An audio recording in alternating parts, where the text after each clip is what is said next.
Tunggu di sini. Hah?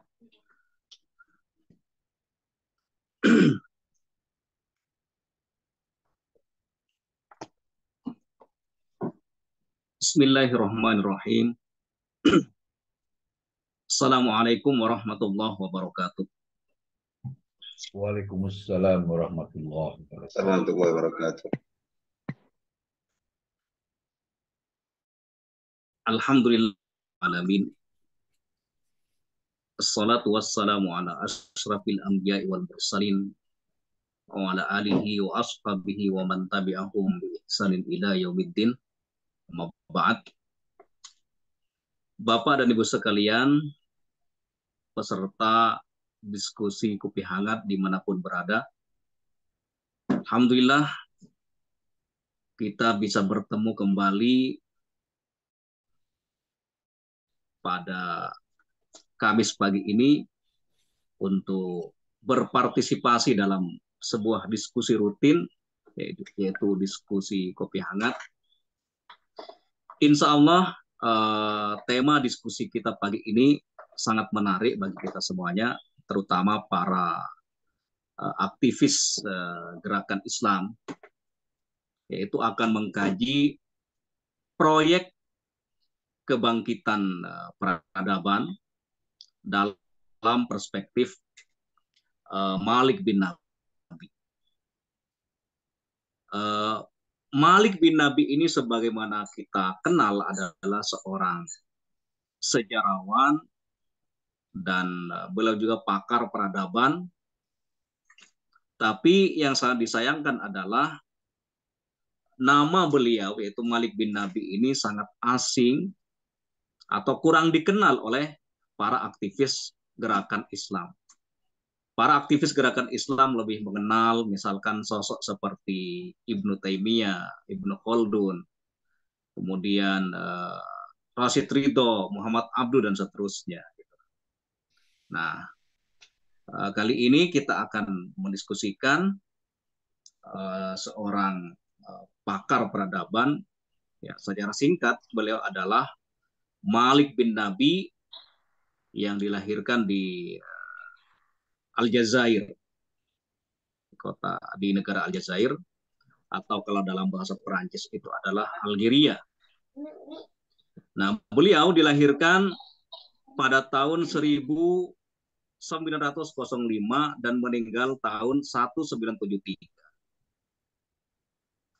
Kemudian beliau punya teori tentang anasir peradaban. Unsur-unsur peradaban itu terdiri dari 3 hal. Yang pertama adalah manusia, yang kedua adalah tanah air atau aturab, dan yang ketiga adalah al-waktu, momentum atau waktu.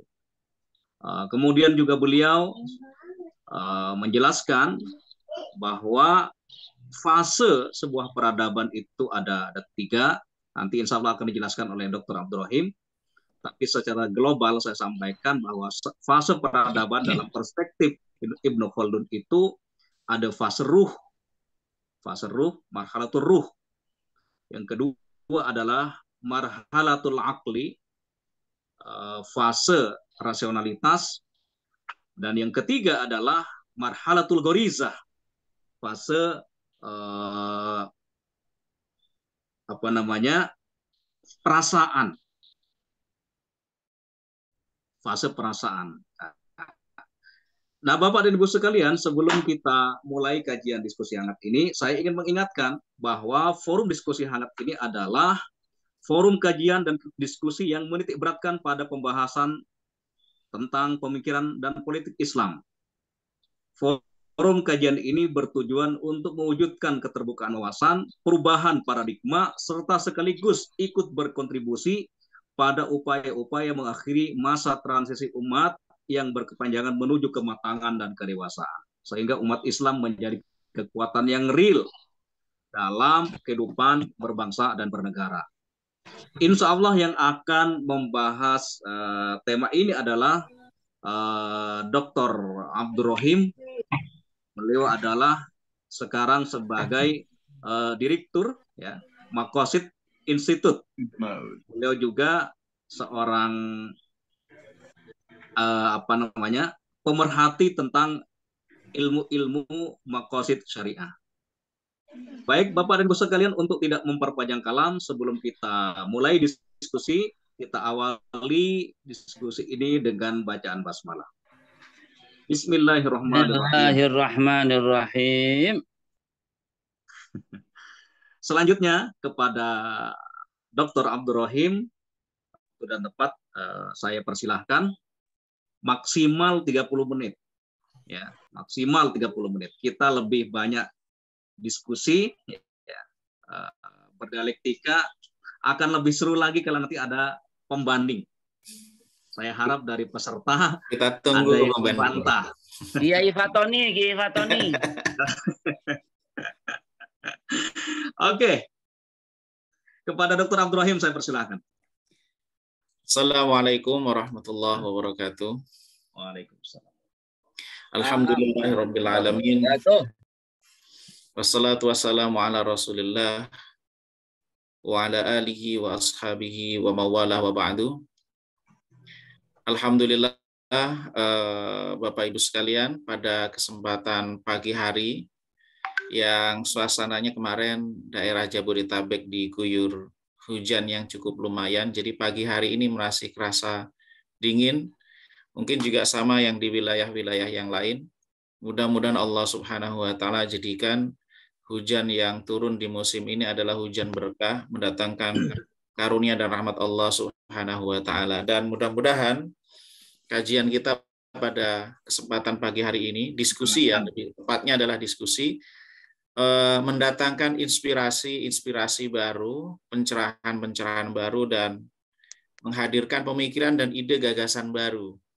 Meskipun yang kita kaji adalah buku lama, kajian tema lama, tetapi mudah-mudahan bisa mendatangkan ide baru dan gagasan baru. Bapak Ibu sekalian, milikkan Allah Subhanahu wa Ta'ala, pada kesempatan pagi hari ini kita akan membahas tentang Malik bin Nabi, terutama pikiran, ide dan gagasannya terkait dengan proyek peradaban yang beliau tulis dalam beberapa buku, tapi terutama yang kita coba bedah atau kita kaji pada kesempatan kali ini, masterpiece beliau, atau sebenarnya dari sekian banyak karya beliau itu, inti dari karyanya itu terletak pada satu buku yang dia tulis dengan judul Syurutun Nahdah. Aslinya buku ini ditulis dalam bahasa Inggris ya. Aslinya ditulis dalam bahasa Inggris. Bahasa Prancis. Bahasa Prancis, ya, mohon maaf. Ditulis dalam bahasa Prancis, kemudian diterjemahkan di dalam bahasa Arab. Dan bahkan beberapa pakar, saya coba lihat tentang kajian diskusi tentang pemikiran Malik bin Nabi ini, mengakui bahwa penerjemahan karya Malik bin Nabi yang semula ditulis dalam bahasa Prancis ini, penulisannya cukup bagus, penerjemahannya cukup bagus. Sehingga orang yang membaca karya beliau dalam bahasa Arab itu seakan-akan merasa bahwa ini karya beliau dan tesnya bukan tes bahasa terjemahan, tapi terasa seperti bahasa buku yang ditulis dengan bahasa aslinya. Bapak Ibu sekalian, kita coba mengenal beberapa hal yang terkait dengan Malik bin Nabi, yaitu lahir pada tahun 1905 Masehi di Algeria ya. Kemudian beliau pada tahun 1925 ya, itu pergi ke Prancis untuk meneruskan pendidikan. Jadi kira-kira di umur 20 tahun ya. Di umur 20 tahun. Melanjutkan pendidikan. Dan memang kalau kita baca sejarah secara geopolitik, sampai sekarang wilayah Aljazair dan sekitarnya itu bahasa keduanya adalah bahasa Prancis. Dan rata-rata mereka tokoh-tokohnya, tokoh-tokoh agama, tokoh-tokoh politik dan seterusnya, menguasai itu adalah bahasa Arab dan bahasa Prancis. Kemudian dari sisi pemikiran, beliau ini secara pemikiran banyak dipengaruhi oleh gerakan islah, harakatul islah, atau dalam pengertian gerakan salafiyah, tapi gerakan salaf yang diusung oleh Muhammad Abduh dan Rashid Ridho. Jadi salafiyah dalam pengertian gerakan islah. Terutama beliau banyak dipengaruhi dan mengkaji karya-karya Syekh Badis. Kemudian karya inti beliau adalah Syurutun Nahdah, yaitu syarat-syarat kebangkitan. Ada beberapa karya yang beliau tulis cukup banyak, tapi saya coba ambil beberapa karya beliau yang ada hubungannya terkait dengan masalah peradaban. Di antaranya adalah karya beliau ada namanya Az-Zahirah Al-Qur'aniyah. Nah, beliau mengkaji tentang Al-Quran, tapi tidak dalam perspektif tafsir, tetapi nilai-nilai sisi-sisi peradaban, sisi-sisi nilai-nilai kemanusiaan yang ada di dalam, atau hal-hal yang berhubungan dengan sejarah yang digali dari Al-Quran. Kemudian Syurutun Nahdah, yang mungkin coba kita bedah pada kesempatan pagi hari ini. Kemudian juga Mushkilatu Ats-Tsaqafah. Mushkilatu Ats-Tsaqafah ini memperjelas apa yang ada di dalam buku Syurutun Nahdah. Karena di Syurutun Nahdah itu problem manusia itu terletak pada tsaqafah, pada budaya, yang kemudian diperjelas lagi secara lebih detail di Mushkilatu Ats-Tsaqafah. Kemudian juga karya beliau berjudul As-Sirah Al-Fikri fi Daulah Al-Musta'marah. Konflik pemikiran yang ada di negara-negara yang terjajah. Beliau juga ini memperjelas apa yang ada di Syurutun Nahdah. Karena di bagian akhir dari Syurutun Nahdah itu beliau membahas tentang fenomena penjajahan.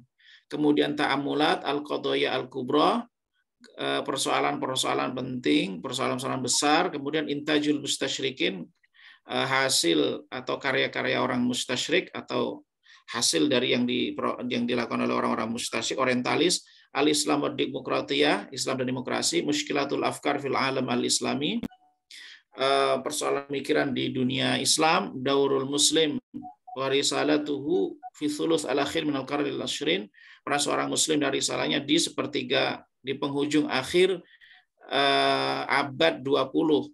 Kemudian baina rasyadi watih, antara orang yang dalam ketercerahan, antara ketercerahan dan kebingungan gitu. Al-muslim fi alami al-iktisad, muslim di dunia ekonomi itu seperti apa? Begitu juga wijhatul alam al-islami, arah dunia Islam. Yang kemudian kita kenal di buku yang wijhatul alam al-islami ini menyebutkan kata Indonesia di wilayah itu. Nah, yang kita coba bahas pada kesempatan pagi hari ini, coba kita bedah adalah karya beliau yang berjudul Syurutun Nahdah. Nah, di Syurutun Nahdah ini, beliau membagi pembahasannya dalam 3 pembahasan sebenarnya, kalau disederhanakan. Membahas situasi masa kini, kemudian masa lalu, berikutnya adalah masa depan. Beliau menjelaskan situasi terkini itu seperti apa, tantangan-tantangan problem yang dihadapi oleh umat pada masanya ya, bukan masa kita, tetapi pada masa yang dihadapi oleh Malik bin Nabi pada waktu itu. Situasinya seperti apa, itu beliau bahas. Kemudian beliau coba buka untuk menyelesaikan persoalan-persoalan ini, kita harus tahu bagaimana perjalanan sejarah umat manusia. Bangkit, bertahannya, dan runtuhnya perjalanan umat manusia, peradaban-peradaban di masa lalu, itu yang kemudian perlu dibaca, perlu ditelaah, yang kemudian digunakan untuk merumuskan apa yang seharusnya dilakukan untuk masa depan. Jadi inti dari buku itu adalah al-hadir wa tarikh, kemudian al-mustaqbal. Jadi situasi saat ini seperti apa? Kalau saya coba sederhanakan bahwa Malik bin Nabi pada waktu itu, pembahasan tentang masa kini itu adalah pembahasan tentang krisis yang dihadapi oleh dunia Islam. Terutama di Aljazair sendiri, di mana Malik bin Nabi berada, itu terjajah, dan umat muslim di belahan bumi yang lainnya memang pada masa-masa itu adalah lemah dan terjajah. Nah, beliau di bagian awal ini menjelaskan bahwa persoalan dari lemahnya umat muslim saat ini, situasi saat ini, situasi terjajah dan seterusnya, itu intinya adalah masalah hadharah, masalah peradaban. Maka untuk menyelesaikan persoalan itu, orang ini harus paham tentang hakikat peradaban manusia, situasi manusia. Ini beliau bahas di bagian tentang ketika beliau di bagian-bagian awal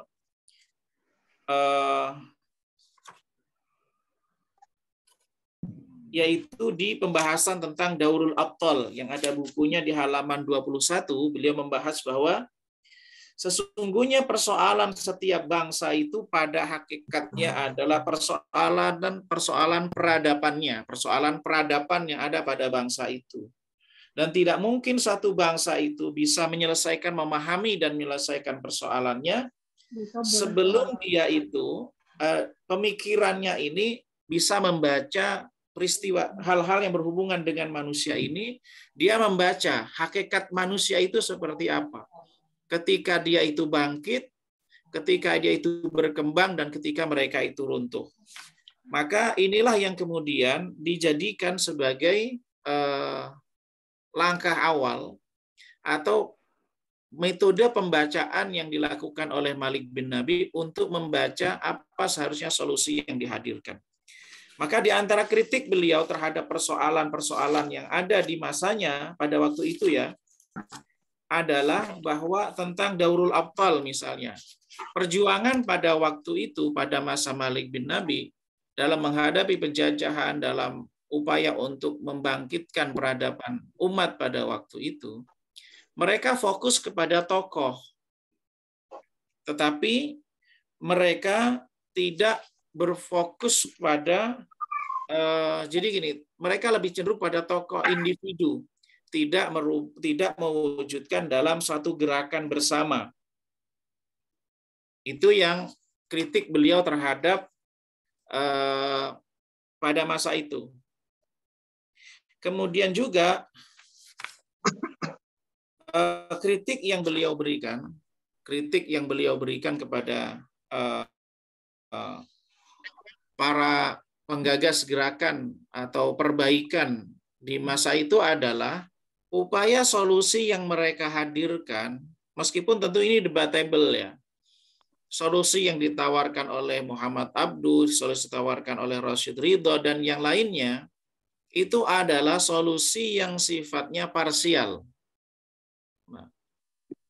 Nah ini disebutkan, ini di antara beberapa contoh. Solusi yang dihadirkan adalah solusi yang sifatnya parsial.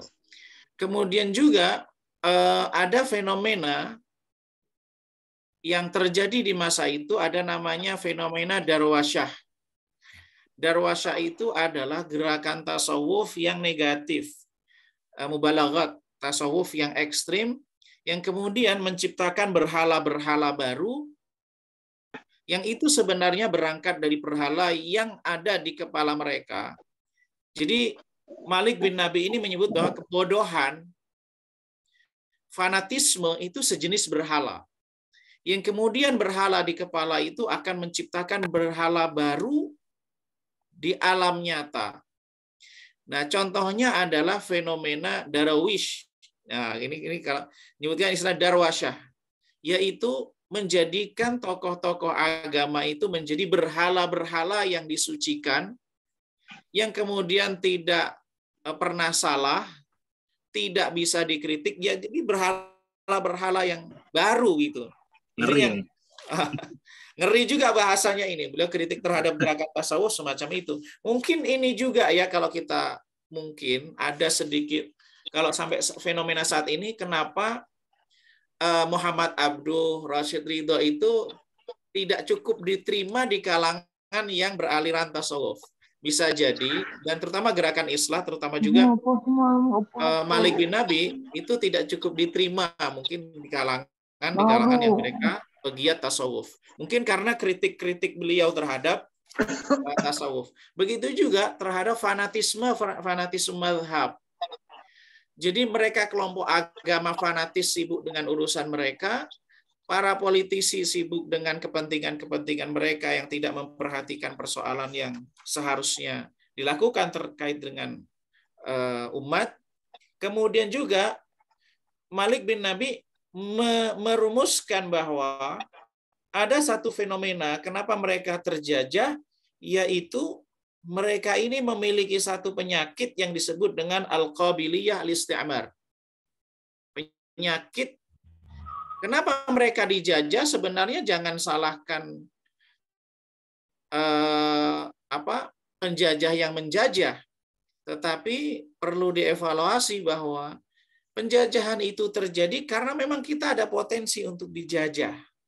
Itu adalah beberapa kritik-kritik yang disampaikan oleh Malik bin Nabi terhadap fenomena yang terjadi di masanya, dan tentu masih banyak lagi ya.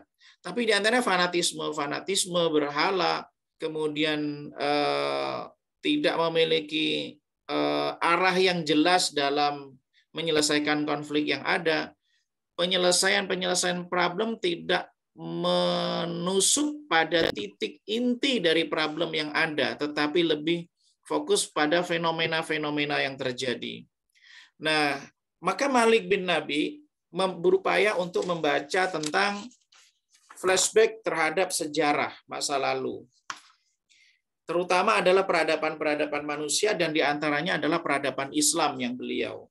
Dan beliau mengcompare antara peradaban Islam dengan peradaban Romawi.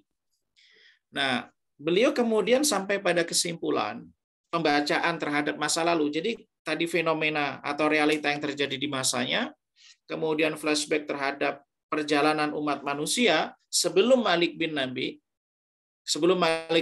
di antaranya pembacaan terhadap peradaban sebelum Islam, peradaban masa Rasulullah, dan peradaban setelah masa Rasulullah SAW, peradaban Islam.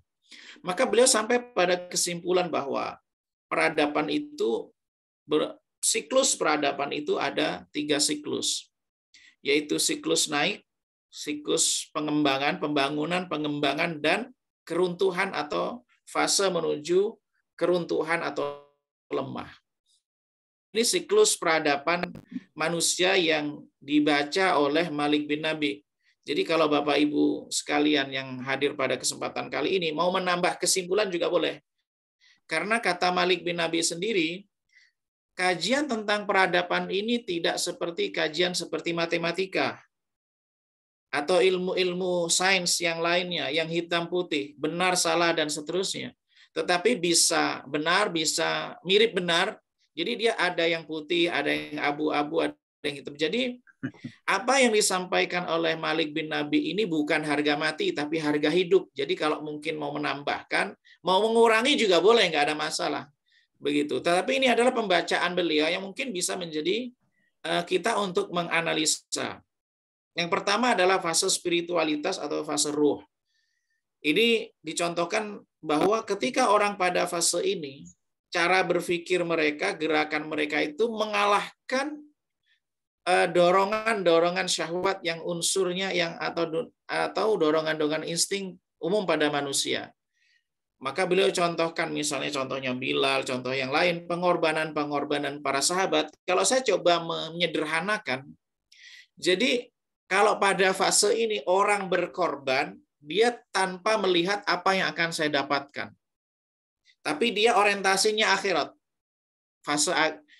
Ini kalau fase-fase spiritualitas. Yang kedua, fase akal atau fase pengembangan.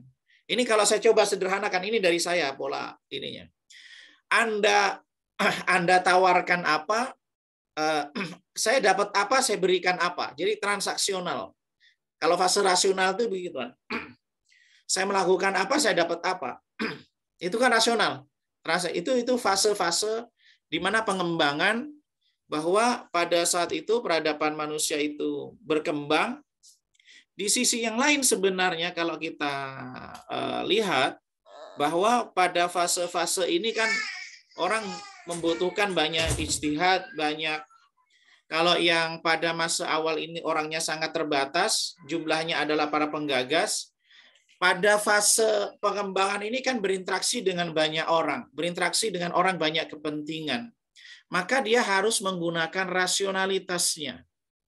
Di sisi yang lain adalah teks-teks itu juga terbatas. Tetapi kalau tabiat manusia pada fase pengembangan ini adalah apa yang saya berikan, apa yang saya dapatkan. Itu kalau bahasa sederhana saya ya. Tapi nanti boleh setuju, boleh tidak.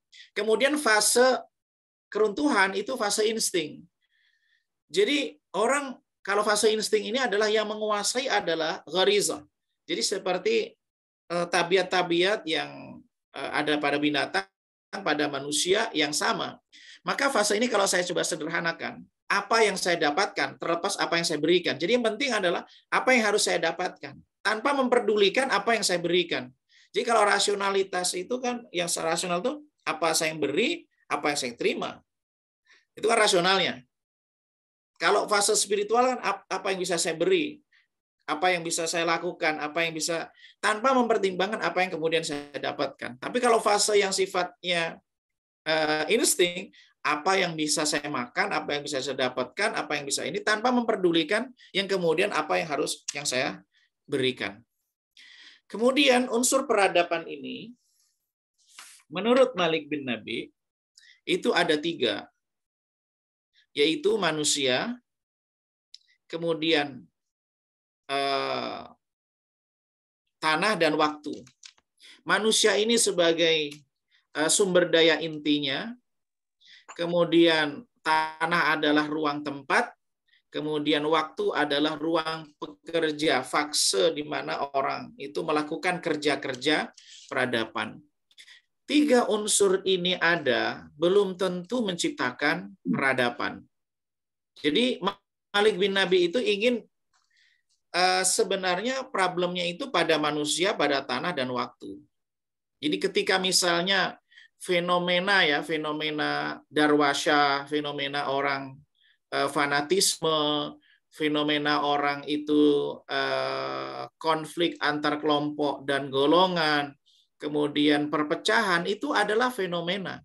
Problemnya itu kembali kepada 3 hal ini. Terutama adalah pada manusia, pada tanah dan ruang, pada waktu. Nah, kemudian beliau membahas satu persatu dari 3 poin ini. Dan 3 poin ini ada belum tentu menciptakan peradaban. Akan tercipta peradaban apabila ada unsur pengikatnya. Ada unsur pengikatnya. Kalau Imaduddin Khalil itu menyebutkan unsur pengikatnya itu adalah ru'yah atau visi, ide atau gagasan. Tapi kalau yang kemudian belajar dari peradaban Islam dan peradaban Nasrani, Malik bin Nabi menyebutkan ada peradaban yang disebabkan atau titik tolaknya adalah al-fikrah ad-diniyah. Jadi macam-macam latar belakang peradaban, sebabnya diantaranya adalah yang sangat kuat. Peradaban yang kuat itu adalah apabila mereka itu dibangun pengikatnya adalah al-fikrah ad-diniyah, sebagaimana yang terjadi pada umat Islam dan pada umat Kristiani. Nah, terkait dengan 3 problem itu, beliau mencoba membedah satu persatu. Di antaranya yang pertama adalah dari sisi manusia. Manusia itu problemnya itu yang perlu diselesaikan adalah pertama adalah perbaikan pemikiran, yang kedua adalah perbaikan sumber daya, yang kemudian yang ketiga adalah perbaikan tentang cara kerja, yaitu perbaikan pemikiran, yaitu tentang al-fikrah, kemudian yang kedua adalah tentang harta, yaitu sumber daya yang perlu dia miliki, kemudian yang terkait dia adalah cara kerja. Nah, terkait dengan pemikiran itu, pemikiran di sini bukan hanya sekedar pemikiran yang ada di kepala. Ilmu yang ada bukan ilmu yang ada di kepala, tetapi ilmu yang kemudian membentuk perilaku, pemikiran yang membentuk perilaku, yang kemudian menciptakan realita, yang kemudian dibahasakan oleh Malik bin Nabi dengan istilah thaqafah, atau yang kemudian kita kenal dengan istilah budaya. Untuk memperbaiki pemikiran atau budaya, pemikiran dan perilaku seseorang, pemikiran ya, apa yang ada dalam diri seseorang, maka ada 4 hal yang perlu diperbaiki, yang perlu diperhatikan, 4 unsur. Yang pertama adalah tatanan moral, yaitu aturan al-qanun al-akhlaqi, aturan yang berbasis pada akhlak, jadi keteraturan secara moral. Kemudian yang kedua, memiliki cita rasa keindahan. Ini 3 unsur yang perlu memang diperbaiki. Cita rasa tentang keindahan, misal seni. Kemudian yang berikutnya adalah logika, cara kerja. Kemudian yang keempat adalah kreativitas atau karya. Jadi dia menciptakan apa, mampu, produktivitasnya seperti apa. Atau kalau dalam bahasa Malik bin Nabi, yang dua itu adalah az-dzauq al-jamali. Kemudian yang ketiga itu adalah al-mantiq al-amali, cara kerja. Kemudian yang keempat adalah kreativitas atau karya atau sinaah dalam bahasa Malik bin Nabi, yaitu produktivitas atau menciptakan karya. Nah, Malik bin Nabi juga menyebutkan bahwa bekerja saja itu bukan persoalan, ini terkait dengan cara kerja. Sebenarnya persoalan yang perlu diperbaiki tentang cara kerja itu adalah metode seseorang dalam bekerja, baru kemudian sarana dalam pekerjaan itu. Maka ini penting kalau saya coba baca dari maksud Malik bin Nabi ini, bahwa seseorang ketika bekerja itu bukan sekedar bekerja mendapatkan apa yang dimakan, tetapi bahwa seseorang bekerja itu ada arahnya, ada tujuannya. Maka sebenarnya kalau bagi konteks pemerintahan itu perlu sebenarnya dalam menciptakan lapangan pekerjaan dan arah pekerjaan itu perlu diarahkan. Bukan hanya sekedar membuka lapangan pekerjaan, fasilitas pekerjaan. Tapi pekerjaan apa yang memang perlu dibangun di satu negara, satu bangsa, itu arahnya harus jelas, sehingga nanti produktivitasnya jelas. Karena Malik bin Nabi juga menyebutkan bahwa seseorang itu misalnya memiliki fasilitas, sarana, itu belum tentu berperadaban. Misalnya kita menikmati produk-produk peradaban, itu bukan berarti peradaban. Tetapi seseorang itu berperadaban ketika mereka mampu menciptakan sarana-sarana yang dibutuhkan dalam peradaban itu.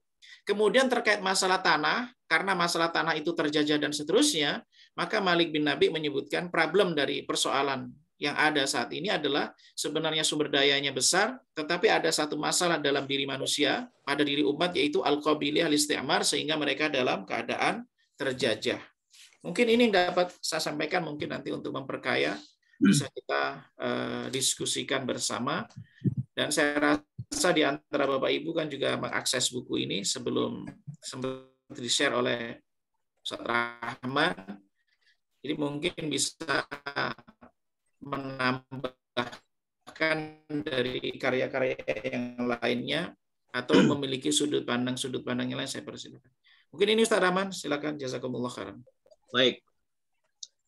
Terima kasih Dr. Abdul Rahim atas pemaparannya yang luar biasa. Di antara yang beliau sampaikan adalah bahwa peradaban itu ada tiga, ya, siklusnya ada tiga, ya. Yang pertama itu adalah fase spiritualitas. Di sini spiritualitas sebagai pengendali rasionalitas dan perasaan.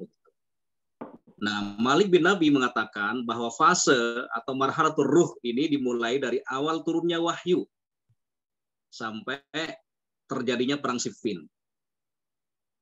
Kemudian setelah itu ada marhalatul aql, ya, fase rasionalitas.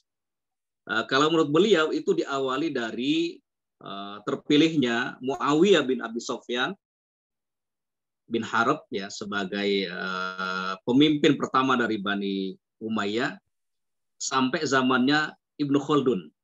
Setelah itu, setelah zamannya Ibnu Khaldun, itu dimulai dari fase algoriza, fase perasaan. Nah, kalau kita kontekstualisasikan dengan yang kita hadapi hari ini, kira-kira yang kita hadapi itu lebih dominan spiritualitas, rasionalitas, atau malah perasaan. Lebih perasaan yang dominan, gitu. Bapak dan Ibu sekalian, untuk menghangatkan diskusi pagi ini, saya persilahkan kepada Bapak dan Ibu untuk memberikan tanggapan, kritik, bahkan kalau tidak setuju, saya persilahkan juga. Ini lebih menarik, biar kopinya makin hangat. Kita fasilitasi perdebatan yang ilmiah, insya Allah. Baik, yang pertama kali sudah angkat tangan ini Ustadz Khairul Hadi dari Jember nih. Setelah itu nanti saya kasih kesempatan kepada Kiai Fatoni dari Sidoarjo. Ya, silahkan Ustadz Khairul Hadi. Matur suwun. Matur sekelangkung. Assalamualaikum warahmatullahi wabarakatuh. Waalaikumsalam. Warahmatullahi wabarakatuh. Masyaallah. Luar biasa. Kiai Fatoni apa kabar? Alhamdulillah khair walafiat.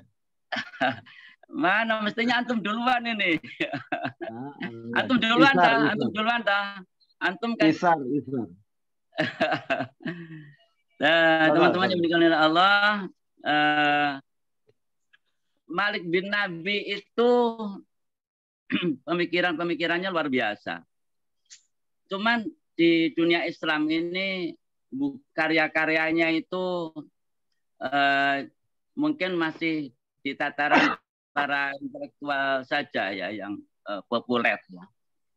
Bahkan di kaum pergerakan kita ini jarang mendengar karya-karya beliau seperti itu. Kalau Ibnu Khaldun kan memang sudah melegenda ya, banyak bacaan-bacaan tentang beliau ya. Yang menarik itu kan gini, Malik bin Nabi itu lama di Barat ya, di Perancis. Beliau ke Perancis untuk meneruskan studi itu kan saya lihat itu sebetulnya latar belakangnya Malik bin Nabi itu kan ada syariahnya itu ya, karena beliau menulis tentang Zahirah Quraniyah itu kan berarti pendalaman dan bacaan beliau, pemahaman beliau tentang syariahnya kan sudah sangat kuat sekali ya, karena mungkin beliau ada latar belakang di hukum ya. Tetapi kemudian beliau melanjutkan di Perancis itu beliau di bidang apa, Ana belum begitu mendalami. Tetapi bahwa beliau itu hidup dan beliau itu mencari-cari solusi tentang keterbelakangan dari dunia Islam pada waktu itu. Seingat saya ya, hidup beliau itu pasca ini perlawanan senjata ya, yang terkenal dulu ulama Abdul Hamid bin Badis ya kan, pejuang di Aljazair, dan kemudian beliau ini hubungannya sangat kuat sekali ya beliau itu dengan Abdul Hamid Badis itu, Ibn Badis itu ya. Yang menarik itu bagaimana beliau mengangkat tentang apa solusi-solusi yang harus dilakukan oleh dunia Islam yang tadi disebutkan tentang problematika manusia, kemudian turab ya kan, mungkin SDA ya kan, kemudian bagaimana mengelola waktu dan seterusnya. Mungkin bacaan beliau itu dunia Islam itu produktivitas manusia tentang waktu ini sangat-sangat rendah sekali mungkin, sehingga beliau mengatakan tentang bagaimana potensi-potensi ini dirakit kemudian menjadi peradaban begitu. Yang menarik satu gini, beliau itu tadi mengkritisi tentang fenomena Darwis ya. Darwis itu ya orang-orang sufi yang mereka itu lebih pemikirannya itu kepada khurafat pada waktu itu ya. Tetapi kalau kita lihat latar belakang pada zaman itu, saya ingat tentang gerakan Sanusiyah di Afrika Utara. Itu kan juga Muhammad Mukhtar. Itu kan orang-orang sufi tapi melakukan perlawanan terhadap penjajahannya. Tetapi beliau mengkritisi fenomena tentang tasawuf dan torekot di sana yang dianggap bahwa itu adalah fenomena kejumudan gitu. Itu sangat bagus sekali. Catatan saya bahwa orang-orang yang concern untuk bagaimana mewujudkan peradaban sesuai dengan pemikiran beliau itu sangat sedikit. Yang saya kenal itu Jaudat Said ya. Jaudat Said ini pemikirannya beliau lebih banyak mengacu kepada bagaimana meneruskan tentang pemikiran Malik bin Nabi gitu. Di Indonesia belum ada orang yang concern ke arah itu, dan apalagi sudah kemudian melembaga ya. Karena saya lihat bahwa gerakan Islam yang kemudian punya concern ya terhadap pemikiran tertentu tentang masalah bin Nabi. Bin Nabi itu saya lihat sebelum beliau itu Suratun Nahdoh itu beliau nulis tentang Muskilatul Hadarah. tadi belum disinggung tentang muskilatul hadharah. Nah, dalam muskilatul hadharah dan beliau itu sebelumnya tentang zahirah al-Qur'aniyah. Beliau betul-betul bagaimana dalam muskilatul hadharah ini sebagai acuan untuk kemudian beliau menulis tentang surutun Nahdoh itu. Saya melihat bahwa Malik bin Nabi ini pemikirannya luar biasa. Tetapi bahwasanya ketika beliau menulis tentang muskilatul hadharah, dari bagaimana banyaknya fenomena-fenomena yang sangat memprihatinkan pada dunia Islam yang beliau inginkan bagaimana perubahan, karena beliau sering menyebutkan tentang innallaha la yughayyiru ma biqaumin hatta yughayyiru ma bi anfusihim. Jadi beliau banyak mensetir itu, dan kemudian Jaudat Sa'id secara khusus membahas ini, taghyir ma bil anfus itu yang terkenal dalam bukunya Al-Amal itu sangat luar biasa. Saya kira kita harus bagaimana bacaan kita terhadap seorang Malik bin Nabi ini betul-betul membumi, dan bagaimana problematika kita itu apakah sesuai dengan apa yang dijelaskan oleh Malik bin Nabi. Itu komentar saya pertama kali. Sebetulnya ini saya tadi karena Syekh kita ini Syekh Fatoni nggak segera angkat tangan, khawatir vakum gitu. Padahal ini harusnya Syekh kita ini. Betul, Syekh Kiai Al-Fatoni. Assalamualaikum warahmatullahi wabarakatuh. Terima kasih Dr. Hadi dari Jember ya atas pandangannya. Jadi kalau Kiai Fatoni itu angkat tangannya langsung ini. Nah. Akan langsung itu. Ya, silahkan Kiai Fatoni, saya persilahkan ya, tamu kita dari Sidoarjo ini. Assalamualaikum warahmatullahi wabarakatuh. Waalaikumsalam warahmatullahi wabarakatuh. Ya, mungkin kebawa suasana ya, dibatasi sama moderator sejak awal, penyampaian dari narasumber maksimal 30 menit gitu ya. Sehingga kemudian ya to the point dari buku yang dibahas, yang dikaji, terfokus pada buku yang diistilahkan oleh beliau Ustaz Abdul Rahim sebagai masterpiece-nya karyanya Malik bin Nabi. Tapi alhamdulillah tadi Kiai Khairul Hadi itu menambahkan sedikit rangkaian tentang karya-karya beliau. Tapi saya sudah memberi catatan, itu saya catat biar nggak terlupakan yang terlintas tadi dalam pikiran. Selama penyampaian materi saya di obrolan situ, di obrolan Zoom saya tuliskan beberapa poin yang sebaiknya ya terlepas dari keterbatasan waktu yang sebaiknya disampaikan oleh narsum itu adalah tentang latar belakang pembentukan pikiran bahwa bahkan gagasan-gagasannya bin Nabi itu seperti apa. Toh juga beliau berpendapat bahwa pembentukan peradaban ada 3 unsur, dan selain manusia itu sendiri, kemudian ada tanah, ada waktu. Tanah ini juga saya pertanyakan ya. Tanah di terjemahan bahasa Arabnya kan at-turab. Kenapa tidak diterjemahkan dengan selain turab, misalnya al-ard? Kalau bahasa kita itu menunjukkan suatu kondisi demografisnya atau geografisnya begitu. Tentang tanah ya, konteks ruang tempat tadi disampaikan sama Ustaz Abdurrahman tadi tentang konteks tempat kerja. Kalau saya melihat ini ketiga hal ini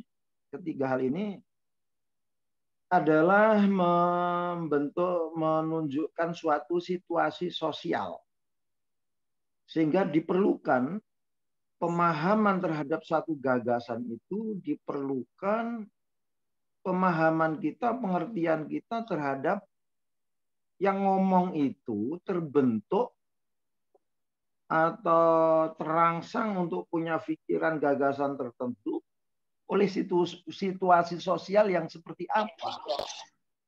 Oleh situasi sosial yang seperti apa.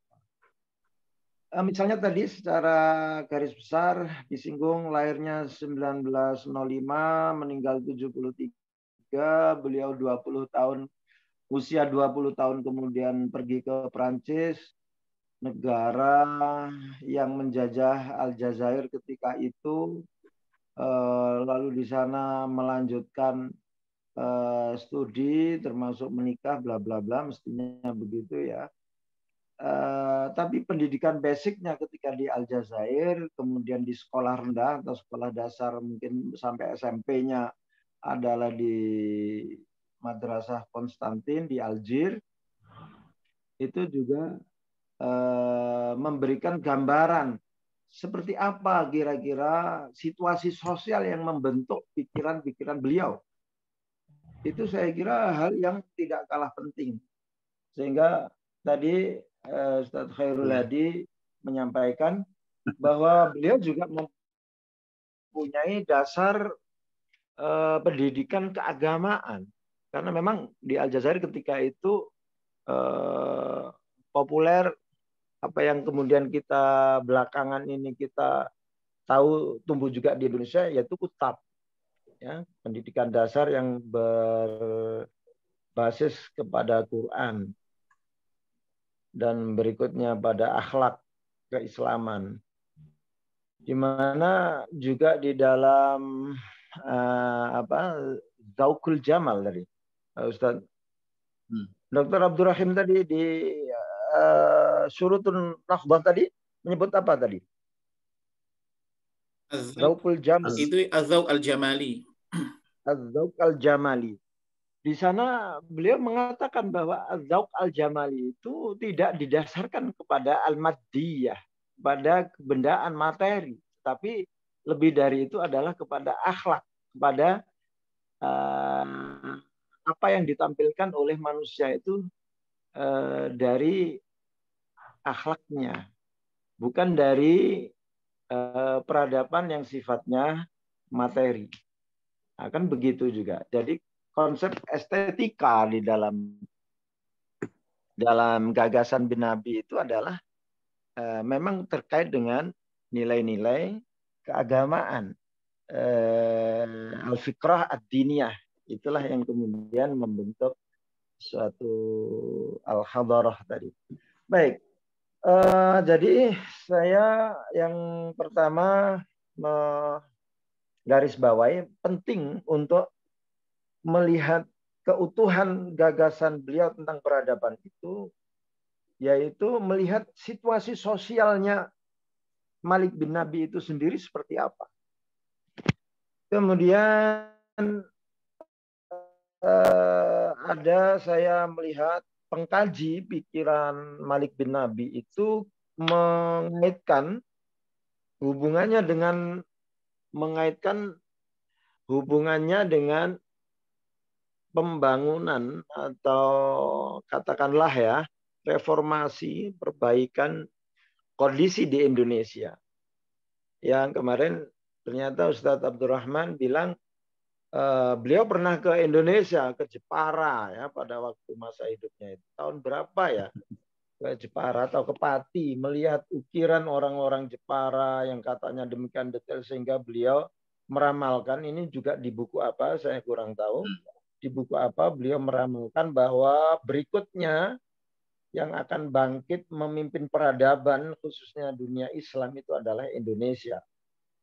Jakarta atau Indonesia, mestinya Surabaya atau Indonesia begitu. Madura ya, Madura. Ini asobiah lagi nih. Nanti kangean gitu lebih. Situasi sosial apa yang beliau lihat, beliau amati di Indonesia sehingga mengatakan seperti itu? Apakah ia hanya melihat fenomena setempat lokal di Jepara dengan ketelatenan itu, lalu kemudian dinyatakan secara mewakili keindonesiaan, apa begitu. Kalau ada kajian atau keterangan beliau yang lebih mendalam, bagus, sangat kontekstual dengan apa yang kita bicarakan. Tapi begini, saya melihat usianya beliau, masa hidupnya beliau, dan saya lebih tertarik sebenarnya dibanding dengan Ibnu Khaldun dengan mukaddimahnya itu. Walaupun, nah ini lagi, ternyata beliau itu pengagum pikiran-pikiran Ibnu Khaldun. Banyak dipengaruhi pikiran beliau oleh Ibnu Khaldun yang 5 abad hidup sebelum beliau, abad 15. Beliau di awal abad 20 ini, Malik bin Nabi. Tapi beliau dikatakan di referensi yang saya baca itu, beliau banyak dipengaruhi oleh Ibnu Khaldun. Dalam hal mananya, dalam hal apanya. Maka ketika beliau hidup di awal abad 20, bahkan berinteraksi dengan kultur Indonesia, lalu mempunyai penilaian atau peramalan, prediksi tentang potensi Indonesia di masa depan, itu apa yang beliau pikirkan tentang potensi-potensi Indonesia itu yang bagi saya lebih menarik begitu. Potensi apa yang dilihat dari Indonesia sehingga beliau mengatakan telah akan berubah peradaban dunia ini, yang peradaban Islam dunia yang semula berporos kepada Kairo dan Damaskus akan berporos pada Jakarta dan Indonesia dan Surabaya dan Jakarta. Madura lah apa. Itu menarik sebenarnya untuk disampaikan. Kalau ada peserta lain atau narasumber ingin menambahkan, falyatafadhal tentang hal tersebut. Baik. Saya memberi catatan-catatan saja sementara seperti itu. Taib, saya ingin mengingatkan lagi masa beliau hidup ya 1905 lahir, kemudian meninggal 1973, itu cukup panjang bagi sejarah pergerakan di Indonesia.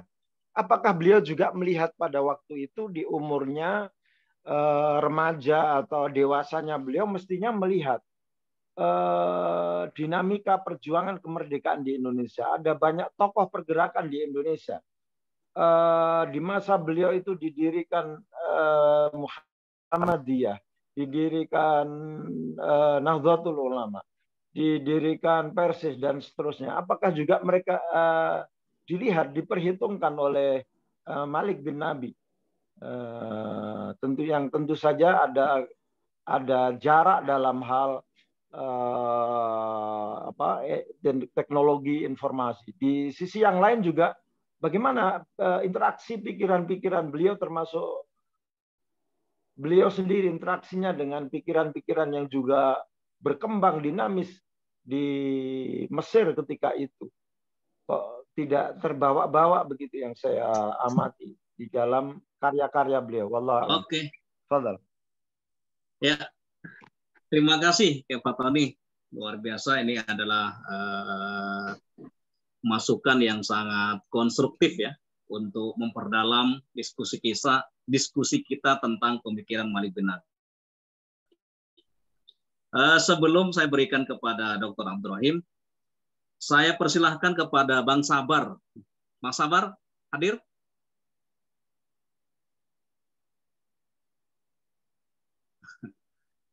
Kalau Bang Sabar nggak ada, saya berikan kepada Mas Bustomi.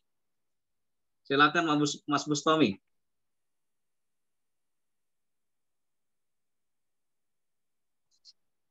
Oke, nggak ada ya. Mas Bustomi hadir? Mas Bustomi menggugat. Oke. Sebetulnya kita tunggu itu dari keduanya itu pemikirannya yang luar biasa dan mereka banyak bacaannya terhadap. Ya, Bang Sabar, hadir Bang Sabar. Setahu saya Bang Sabar ini sejak SMP sudah membaca buku-buku Malik bin Nabi ini. Barangkali beliau punya perspektif yang berbeda tentang Malik bin Nabi. Ya, sambil menunggu partisipasi yang lain, ya.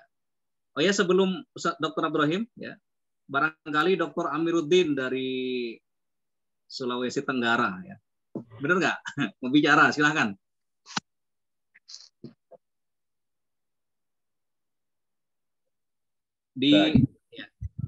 Ya. Terima kasih Ustaz Muhammad Rahman ya. Assalamualaikum warahmatullahi wabarakatuh. Waalaikumsalam. Yang saya hormati para masyaikh, para ustadz, para kiai. Perkenalkan saya Amiruddin Rahim. Sekarang posisi ada di Kota Kendari, Provinsi Sulawesi Tenggara. Kalau Jakarta, betul. Kalau Jakarta sekarang musim hujan, di sini juga sudah musim hujan, tetapi beberapa hari ini memang relatif panas ya, jadi situasinya agak berbeda. Di Jakarta agak dingin, di sini agak hangat ini. Sehangat kopi pada hari ini. Jadi para masyayikh, para ustadz, para kiai yang saya hormati, Bapak dan Ibu saudara sekalian, pertama mohon maaf sekali, saya baru pertama kali ikutan dalam diskusi kopi hangat ya, karena terlambat juga di grup, sehingga banyak ketinggalan dalam hal ini ya. Menarik sekali apa yang disampaikan oleh Ustadz Abdurrahim tadi ya. Saya sebetulnya nih salah ingat nih, ketukar yang Ustadz Muhammad Rahman, yang kupikir Ustadz Abdurrahim gitu, ketukar orangnya, ternyata hari ini saya konfirmasi ulang. Ya. Nah, baik. Menarik ya. Cuma saya keterbatasan tentang pemahaman tentang tokoh yang luar biasa ini, Malik bin Nabi. Seingat saya, selama ini memang di kalangan pergerakan, khususnya di Indonesia, saya cukup lama juga aktif di Muhammadiyah, juga ada beberapa guru dari NU, juga dari beberapa di HMI juga ya. Saya jarang sekali mendengarkan pembicaraan tentang Malik bin Nabi. Kalaupun saya pernah mendengar, mungkin hanya baru pertama yang banyak mengutip-ngutip pendapat beliau ini adalah Ustadz Anies Mata ya, dan hari ini Ustadz Abdul Rahim bicara tentang Malik bin Nabi dan beberapa kawan yang lain. Selebihnya saya tidak membaca ya karya-karyanya itu ya. Mungkin saya menggunakan perspektif linguistik ya. Perspektif linguistik memang bidang saya kebahasaan. Akan sangat menarik memang ini pembicaraan tentang Malik bin Nabi, yang mana tadi yang kita bahas adalah surutun nadwah ya, surutun nahdoh. Nah, saya menyoroti dalam 4 hal. Pertama itu aspek tekstualnya, ini mungkin perlu ditinjau kembali ya. Karena yang kita baca ini adalah sudah terjemahan dari bahasa kedua atau mungkin ketiga, dari bahasa Perancis, kemudian ke Arab, kemudian ke Indonesia, atau kemana lagi saya tidak paham itu ya. Setelah itu menjadi seperti kurang pas dengan cita rasa budaya saya selaku orang Sulawesi. Misalnya kata turab itu tadi ya, mungkin terjemahan dari mana begitu ya. Dari bahasa Perancisnya apa, itu nanti akan berbeda penerimaan, pasti berbeda konsepnya. Betul. Jadi, apakah memang Malik bin Nabi bermasalah dengan tanah pada saat itu karena dijajah misalnya, atau harga tanah di sana memang lagi tinggi pada saat dijajah, atau masyarakat kesulitan memperoleh ruang karena dijajah? Betul. Tanah air, Ustaz. Tanah air. Ya, tanah air atau apa? Ya. Kan yang populer itu ya Pulwaton gitu, cinta tanah air dari iman di sini. Itu ya pertama dari teksnya saya kira perlu dilihat kembali kalau ingin mengungkapkan secara original. Tapi dalam aspek konteks, sebetulnya beliau ini berbicara surutun nahdoh dalam konteks apa begitu? Apakah sebagai bangsa yang dia memandangnya sudah bangsa yang hampir runtuh, yang sudah tidak berdaya, ataukah bangsa yang sedang menuju kepada kebangkitannya, ataukah bangsa yang apatis misalnya? Karena di pengaruh penjajahan tadi ini saya belum memahami ini. Kira-kira beliau bicara dalam konteks apa ini? Sebab Perancis menjajah Aljazair. Kemudian dia akhirnya belajar ke Perancis juga. Ini juga mirip-mirip dengan tokoh-tokoh bangsa kita yang dijajah oleh Belanda dan pada akhirnya pergi belajar ke negeri Belanda, Karno dan yang tokoh-tokoh pergerakan Indonesia. Nah ini dalam segi konteksnya ini saya belum paham ini. Kira-kira beliau ini pada posisi mana dia berbicara tentang buku ide dalam buku ini. Pikirannya itu misalnya mengapa mendahulukan aspek Gorizah tadi ya? Saya tidak paham. Nah biasanya kalau mau bangkit dari pikiran dulu itu. Tetapi mungkin pengalaman lingkungan beliau ini berbeda sehingga mendahulukan aspek-aspek perasaan itu. Nah, itu ya. Yang kedua aspek konteks. Nah, yang ketiga aspek keterhubungan antara teks tekstual atau konteks dalam istilah wacana itu ya, konteks. Hubungan antara pikiran dia dengan buku yang pernah ditulisnya ini. Kan saya kira ada ini bukan buku kira-kira bagaimana menghubungkan pikiran dengan lain pada bukunya yang lain dan konteksnya dalam pemikirannya tadi. Karena saya juga sebetulnya menduga jangan sampai kita ini karena Malik bin Nabi sudah masanya sudah lewat gitu, situasi budayanya juga berbeda.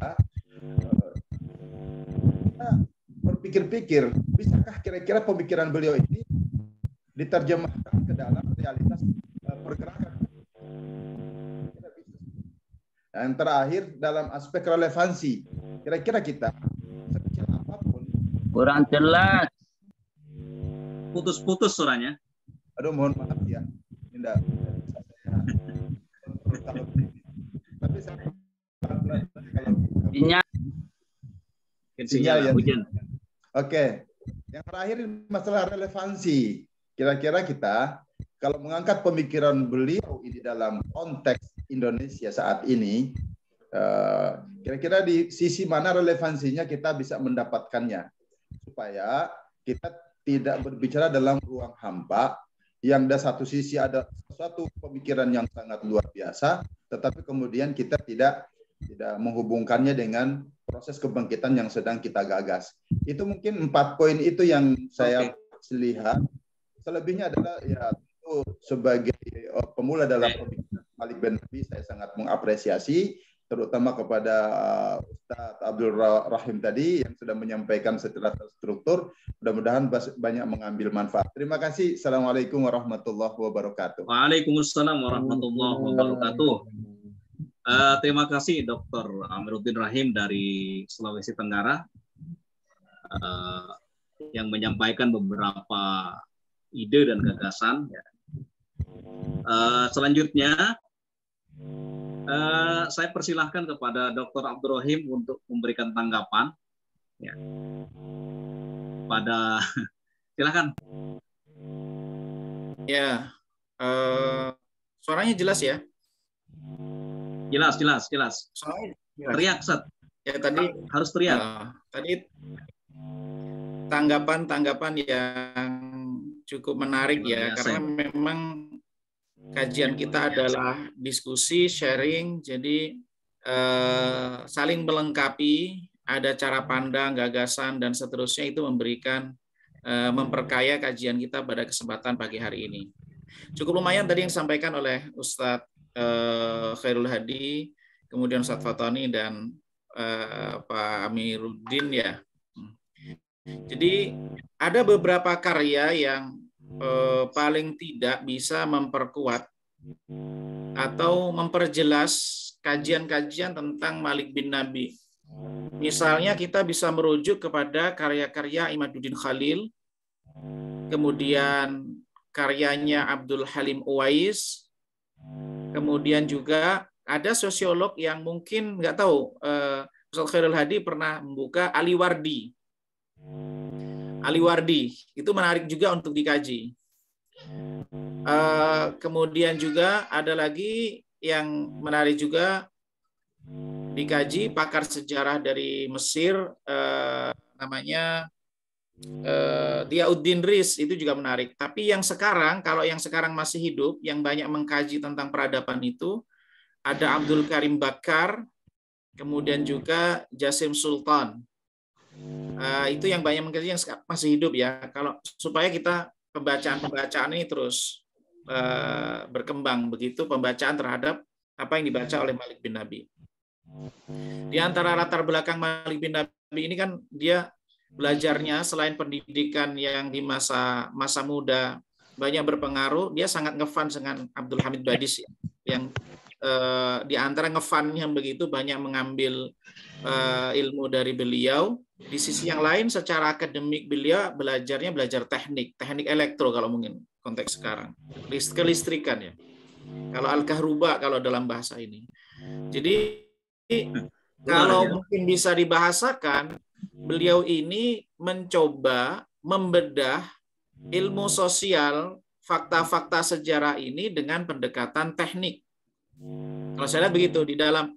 Makanya ketika beliau mendefinisikan unsur peradaban, itu sebenarnya pendekatan orang teknik.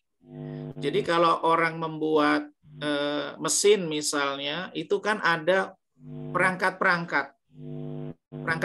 Misalnya kalau kita membuat ada hardware yang dihubungkan dengan yang lain, tapi ada penghubungnya. Sebagaimana juga di dalam ilmu kimia dan seterusnya, maka ada unsur-unsur yang merekat. Maka beliau menyebutkan istilah manusia, kemudian turab, kemudian waktu. Ini 3 unsur, 3 elemen. Yang sebenarnya kalau kita lihat kan kehidupan kita ini kan sebenarnya 3 elemen itu. Kita hidup pasti di dalam ruang tempat dan ruang waktu.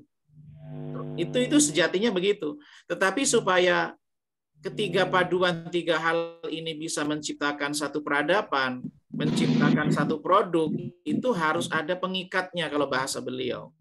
Nah, di antara pengikatnya itu kalau dalam bahasa Malik bin Nabi yang disebutkan di dalam Syurutun Nahdhah, pembacaan terhadap peradaban Rasulullah SAW, peradaban Islam dan peradaban Nasrani memang ada banyak pengikat. Pengikatnya itu fikroh. Tapi fikroh apa? Kalau dalam peradaban Islam fikroh yang kuat itu adalah fikroh diniyah. Itu di dalam pembacaan Malik bin Nabi terhadap peradaban Romawi dengan peradaban Islam. Agama Kristen itu juga berangkat meskipun dia memiliki latar belakang sosial yang berbeda antara peradaban Nasrani, peradaban Kristiani Romawi, peradaban Kristiani ya kalau beliau sebutkan, kemudian Masihiyah atau orang Masihiyah itu dengan peradaban Islam itu berangkat dari fikroh diniyah. Tapi mungkin juga fikroh-fikroh yang lain. Bisa jadi begitu. Tetapi yang cukup kuat yang beliau sebutkan di situ adalah fikroh diniyah. Kalau bahasanya Imaduddin Khalil dalam beberapa referensi beliau juga menyebutkan 3 unsur ini. Tapi beliau menyebutkan satu lagi yang disebutkan namanya ar-ru'yah. Itu bahasa Imaduddin Khalil. Jadi ar-ru'yah dia menyebutkan tidak menggunakan fikrah ini, tapi kalau dalam bahasanya ya visi lah. Seseorang itu ada tujuan, ada ide atau gagasan yang kemudian menciptakan itu semua. Nah, kemudian mungkinkah pembacaan Malik bin Nabi itu bermanfaat bagi kita? Tentu tidak semuanya bisa kita ambil copy paste ya, bahwa semuanya harus sama dan seterusnya. Bahwa ini kan ide gagasan, cara pandang Malik bin Nabi, bagaimana beliau mendekati atau muqarabah terhadap fenomena yang terjadi. Dia menggunakan caranya untuk pisau analisanya. Nah, tentu ketika situasi itu berbeda, bisa jadi kita menggunakan pisau analisa yang sama, tapi dengan pendekatan yang berbeda, karena faktor-faktornya sudah berbeda. Misalnya krisis. Krisisnya itu di zaman Malik bin Nabi dengan krisis kita yang kita hadapi kan berbeda. Tetapi tetap ada masalah yang namanya krisis. Cuman bagaimana cara menghadapinya, tentu pembacaan kita terhadap realita yang terjadi di Indonesia itu harus lebih lengkap. Dan bisa juga sarana-sarana yang dimiliki kita saat ini jauh lebih canggih daripada sarana dan fasilitas yang dimiliki Malik bin Nabi. Malik bin Nabi pada waktu itu kayaknya belum punya survei ya. Belum menggunakan survei, belum menggunakan media pembacaan melalui media sosial kan juga belum ada. Jadi kalau sekarang sebenarnya sarana dan fasilitas yang kita miliki itu jauh lebih canggih daripada masa Malik bin Nabi. Tetapi unsur-unsur yang gagasan ide intinya itulah yang mungkin bisa kita ambil, mana yang bisa kita gunakan untuk membaca, dan diantaranya misalnya kayak yang tadi perbaikan thaqafah. Itu beliau menyebutkan tentang anasir ya. Begitu juga tentang tiga hal antara manusia, kemudian turab, kemudian al-waktu, itu kan beliau membahasakan dengan istilah anasir. Anasir itu ya unsur ya. Unsur bahasa Indonesianya. Satuan-satuan yang memadukan menjadi satu kesatuan. Nah, terkait dengan thaqafah ini ada unsur-unsur yang perlu dilihat, diperhatikan, yang kemudian perbaikannya itu pada tiga unsur penting itu dalam thaqafah. Diri manusia, thaqafah ini dalam diri manusia. Misalnya tentang ad-dustur akhlaki, ini kan aturan-aturan sosial ini harus berbasis pada akhlak. Kalau sekarang kan ada istilahnya industri hukum, kata Pak Mahfud MD misalnya. Ini kan meskipun secara teori ada bahwa panglima dari hukum itu kan tertingginya adalah akhlak, tingginya adalah moral. Itu ya, tetapi prakteknya kan ada industri hukum misalnya. Kemudian yang kedua tentang tadi disebutkan az-dzauq al-jamali. Dzauq al-jamali kan sebenarnya satu fitrah yang ada dalam diri manusia, tetapi dzauq jamali ini nggak boleh lepas dari akhlak kalau di dalam ini. Misalnya gini, mohon maaf, tentang karya seni. Kan ada orang yang menyebut bahwa eksploitasi aurat itu kan seni. Kan begitu. Nah, itu tidak bisa diterima karena dzauq jamali ini tidak bisa lepas dari akhlak. Nah, gitu. Jadi ini yang connect dengan apa yang disebutkan Ustaz Fatani tadi. Kayak misalnya sepak bola itu kan juga sebenarnya masuk seni juga itu. Nah, tapi bagaimana kemudian membungkus satu seni itu yang kemudian tidak sampai mencederai akhlak misalnya. Kalau ini pembacaan saya. Kemudian berikutnya tentang mantik amali. Mantik amali ini bahwa memang cara kerja menyelesaikan persoalan, mengelola publik, mengelola ini harus berdasar secara rasionalitas. Secara cara kerjanya harus rasional, ilmiah. Bukan kemudian emosional. Kayak misalnya gini, misalnya tentang pemilihan presiden lah, gitu. Apakah kemudian ini rasional ataukah emosional lah, gitu misalnya gitu. Mantik amali. Kemudian, ya itu mantik amali. Mantik amali itu logika dalam bertindak, dalam bekerja. Kemudian sina'ah di sini maksudnya bukan industri saja, tapi beliau memahami bahwa lebih cenderung kalau saya memahami dari bahasa itu adalah karya cipta di pertanian. Kan kalau selama ini kan sina'ah itu kan hubungannya dengan industri yang sifatnya industri ya, mengolah bahan baku menjadi bahan jadi. Tapi beliau maksudnya bukan itu, tetapi menciptakan karya cipta di semua bidang. Di pertanian ada kreasinya, ada pengembangan teknologi dan seterusnya, kemudian di peternakan, di karya cipta, semuanya itu. Jadi intinya adalah bahwa kemandirian mampu menciptakan. Jadi bukan hanya sebagai konsumen, tapi juga sebagai mereka yang menciptakan. Itu kalau yang saya baca dari tiga unsur itu terkait dengan elemen yang terkait dengan masalah thaqafah. Mungkin itu yang kalau bahasa tadi, mungkin bahasa terjemahan ini kalau nggak salah sih Malik bin Nabi itu pernah menulis satu buku yang berbahasa Arab, tapi karya-karya yang rata-rata berbahasa Perancis, dan ini memang karya beliau ini bisa kayaknya ini limited dalam menerjemah. Yang menerjemah itu juga limited. Yang menerjemah itu kalau nggak salah satu orang yang dari bahasa Perancis ke bahasa Abdul Sabur Shahin. Abdul Sabur Shahin ya. Satu orang. Dan itu orang Arab banyak yang mengakui, kalau saya coba ikuti dialog-dialog pembahasan, banyak yang mengakui kualitas yang cukup bagus penerjemahan dari bahasa Perancis ke bahasa Arab. Bahkan bahasa Arabnya ini sampai tesnya itu kalau kita baca itu kerasa, tes Arabnya itu kerasa. Dikiranya karya Malik bin Nabi langsung kan bahasa Arabnya. Dan Malik bin Nabi itu juga menguasai bahasa Arab dan menguasai bahasa Perancis. Mungkin latar belakang kenapa dinulis bahasa Perancis mungkin nanti kalau ada yang pernah menemukan atau menggali bisa ini. Barangkali yang lain mungkin ada ini, silakan. Mungkin itu Rahman. Oke.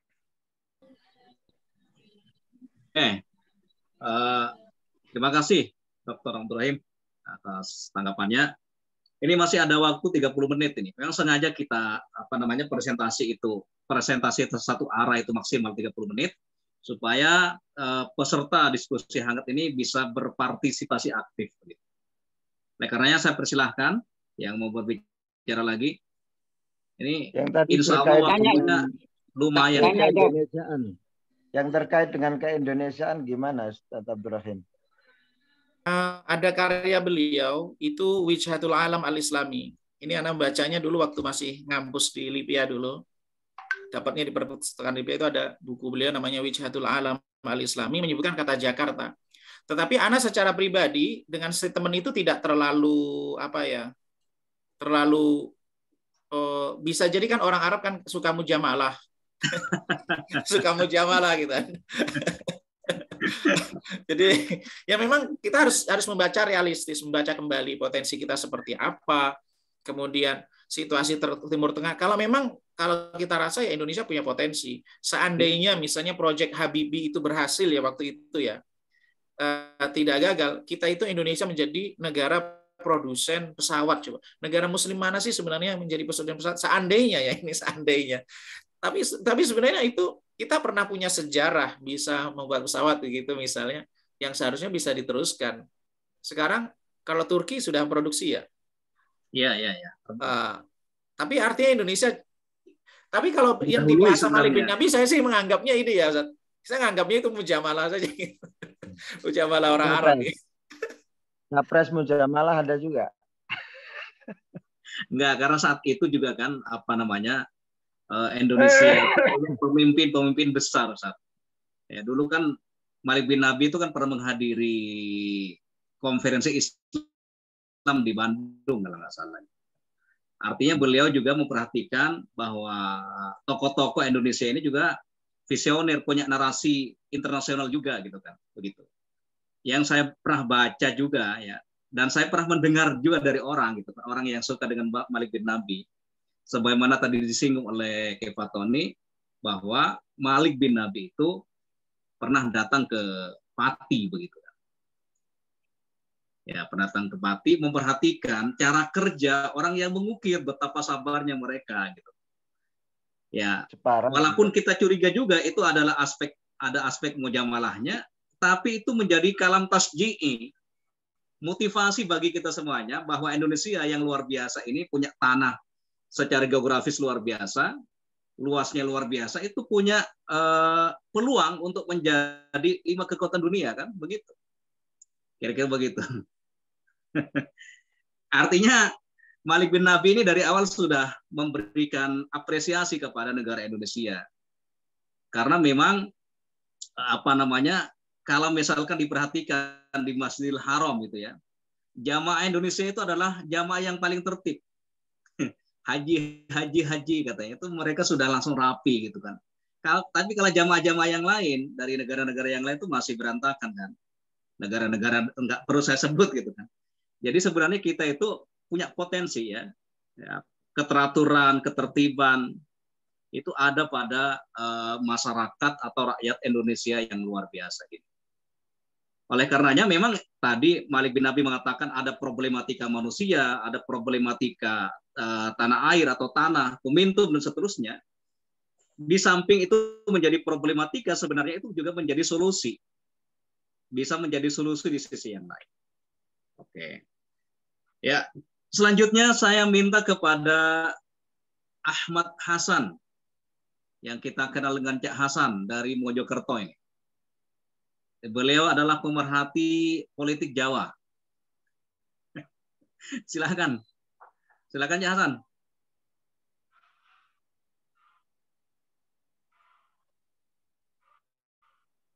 Suara saya kedengaran nggak, Dr. Abdul Rahim? Terdengar. Cak Hasan, monggo Cak Hasan. Cak Hasan, silakan. Udah angkat tangan tuh. Ya. Mohon maaf ini nggak bisa menyalakan ini videonya ini. Yang penting digas, Cak, digas suaranya, Cak. Agak ke dalam suaranya tuh. Yang bagus dulu. Halo? Ya, ya. Suara ya. Ya, silakan. Saya mencicipi pemikirannya Malik bin Nabi ini sekitar tahun 1996.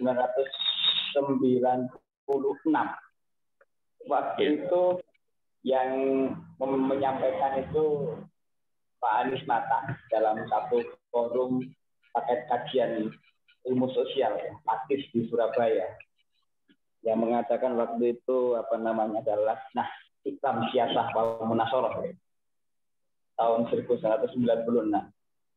Dan beliau memang menyampaikan hal yang sangat menarik itu tentang unsur-unsur peradaban manusia, tanah, gagasan, dan waktu itu.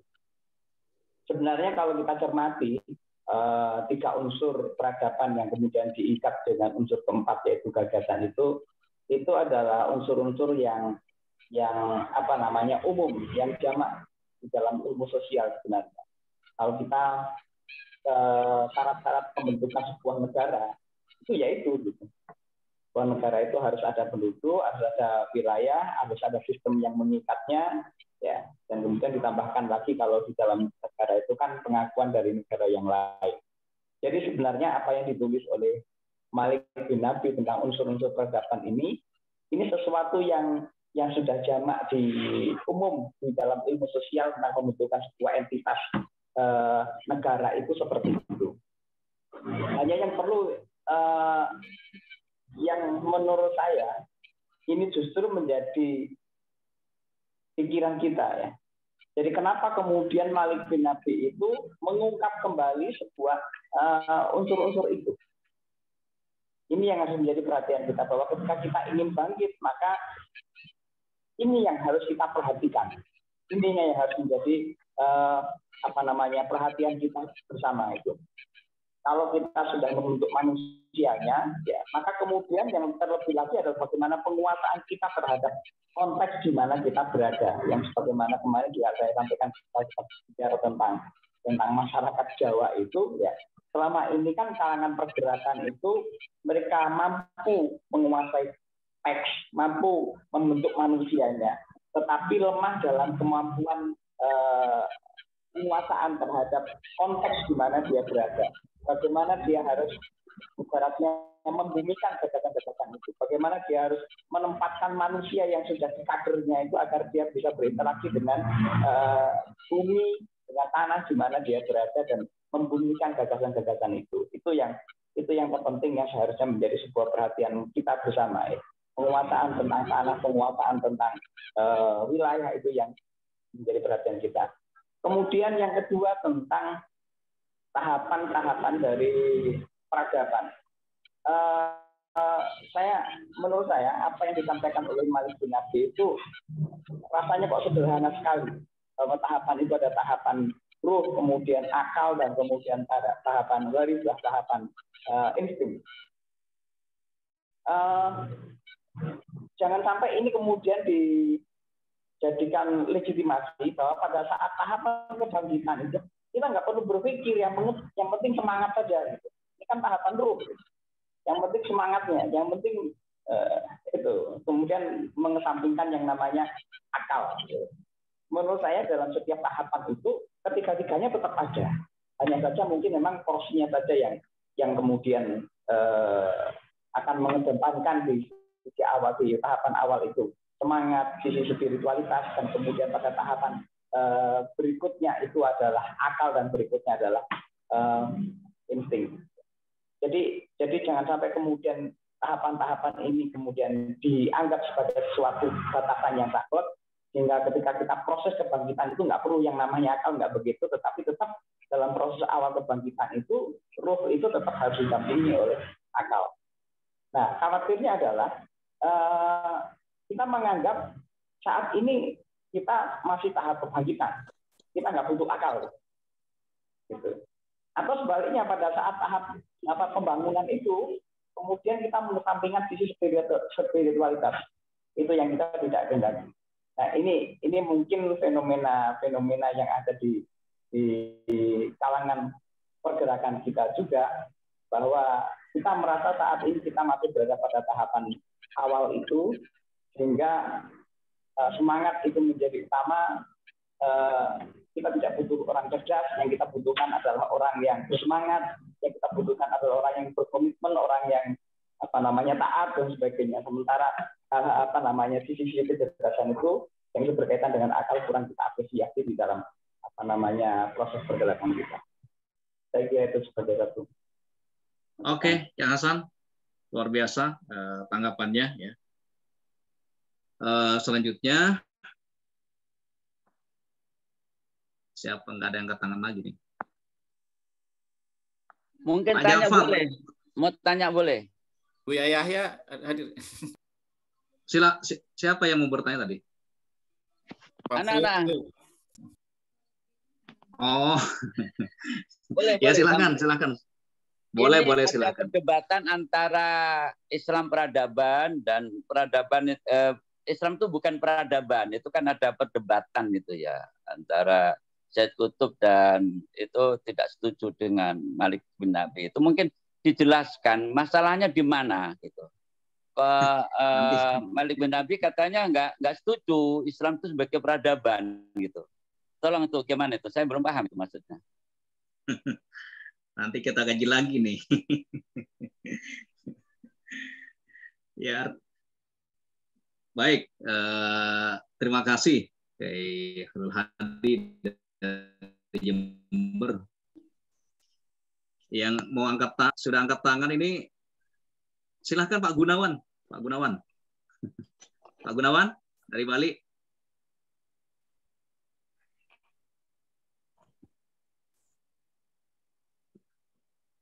Gimana dok? Ya silakan. Nyimak saja, nyimak. Ini Ustaz Gunawan nyimak saja. Ustaz Mutafar silakan. Ya, Afan. Nyimak aja. Nyimak. Turun rembuk. Tadi nyimak sambil plesetan ngawutan. Mohon maaf belum bisa nampilkan video. Soalnya rambutnya belum hitam. Baik, barakallahu fikum. Jazakallahu khairan katsira pada semuanya, khususnya Dr. Abdul Rahim dan para pembanding atau para penanggap.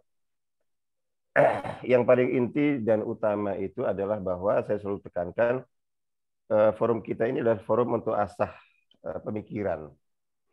Karena terus terang saja memang salah satu yang lemah dari apa itu kaum pergerakan itu sering mengklaim dirinya sebagai para pemikir, para mufakir, dan mengikuti membaca karya-karya para pemikir, tapi faktanya itu olah pemikiran itu tidak jalan dengan baik. Yeah, paling tidak adalah budaya diskusi dan seterusnya itu. Ini yang paling utama bagi saya. Sehingga tema apapun, forum seperti ini sangat penting karena dan ini merupakan bagian dari implementasi dari karya-karya yang kita bedah, karya Ibnu Khaldun, karya Malik bin Nabi sekarang dan lain sebagainya. Semuanya itu menekankan bahwa ya aspek nalar, aspek akal, pemikiran itu ya sangat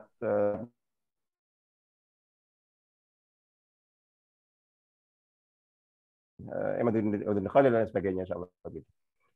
Nah, ya tentu kalau kita kaji pemikiran para pemikir seperti Malik bin Nabi sekarang ini ya jelas secara teori semuanya bagus.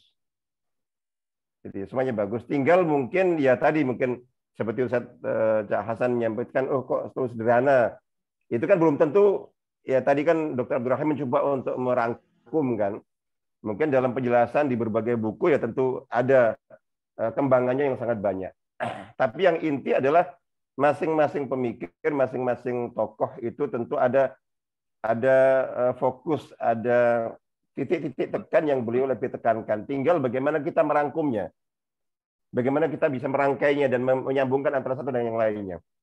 Tapi yang paling utama dari kajian-kajian kita tentang pemikiran itu di samping untuk mengasah. Jadi mengasah pemikiran dan membiasakan untuk kita berdialektika, untuk kita berpikir kritis. Jadi tidak ada yang tabu dalam pemikiran kritis. Ya. Itu kaidah, tidak ada yang tabu dalam pemikiran kritis, tentu dalam koridor ya tentu semua dengan koridor. Itu sudah jelas koridor lain sebagainya. Nah, jadi yang sangat penting itu adalah seperti contoh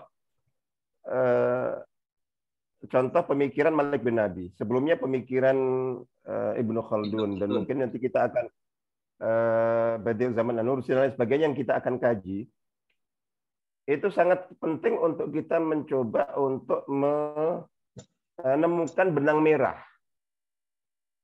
Itu salah satu tugas utama kita. Jadi antar pemikiran tidak mungkin tidak nyambung. Kita dengan pemikiran salafus saleh saja kita bisa sambungkan kok. Jadi kita antara salafiyah dan mu'asarah gitu. Jadi itu harus kita sambungkan. Tidak, insya Allah tidak ada ini. Termasuk tadi yang disampaikan oleh Syekh Khiladi mempertanyakan perdebatan antara Malik bin Nabi dengan Said Qutb tentang hadarah Islamiyah gitu. Jadi Islam bukan hadarah semacam itu. Itu kan sebetulnya ya kalau saya itu apa ya?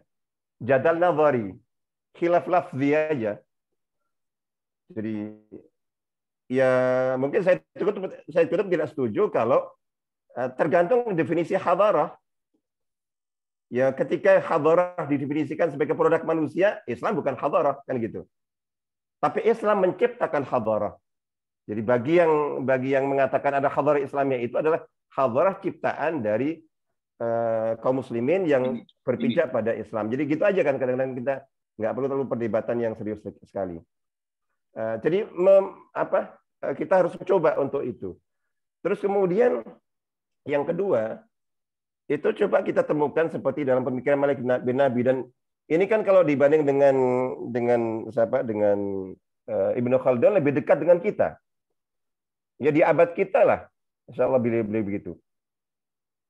Artinya untuk implementasi dari pemikiran beliau itu mestinya lebih dekat. Nah, di sini saya kurang tahu, artinya bahwa beliau tertarik dan sangat dipengaruhi oleh Syekh Abdurrahman bin Badiz. Begitu juga Ibnu Khaldun. Jadi gitu. Pemikiran-pemikirannya yang itu jelas dan itu biasa. Jadi gitu. Tapi untuk apakah ini kita butuh wadah gitu. Karena sebuah pemikiran kayak tadi misalnya bahwa ini keterbelakangan itu karena aspek dha'ful fikri. Itu jelas. Itu kan berarti umat ini harus ditawiyah fikriyah. Harus dipadankan pikirannya dengan nasrul ilm. Nah, ini harus ada wadahnya. Ya, seperti Hasan al-Banna dulu kan mengapa membuat Ikhwan Muslimin kan gitu kan. Jadi ini ulama hanya nulis kitab gitu, tapi tidak mencipta atau mencetak rijal. Maka kemudian beliau ini itu. Nah, Abdurrahman bin Badiz mungkin ada. Mungkin kutab, pesantren-pesantren. Nah, ini di mana ini? Ada untuk menerjemahkan pemikiran itu dalam wadah real gitu. Untuk mewujudkan itu. Itu harus selalu kita tekankan. Yang ketiga adalah konteks. Artinya kita belajar dari Jazair, kita belajar dari Tunis, kita belajar dari Turki, kita belajar dari Arab, kita belajar bahkan dari salafus saleh dulu. Itu kita harus sambungkan dengan konteks kita sekarang ini. Ini salah satu yang harus menjadi orientasi kita. Agar supaya kita diskusi kita tidak hanya tamattu fikri. Meskipun itu tadi, olah pemikiran juga tujuan tersendiri. Bahwa kita perlu diasah pemikiran kita, oke, tapi orientasi dan arahnya ke sana. Barakallahu fikum. Assalamualaikum warahmatullahi wabarakatuh. Masya Allah, luar biasa. Waalaikumsalam warahmatullahi wabarakatuh. Luar biasa. Ya, terima kasih Ustaz Muzaffar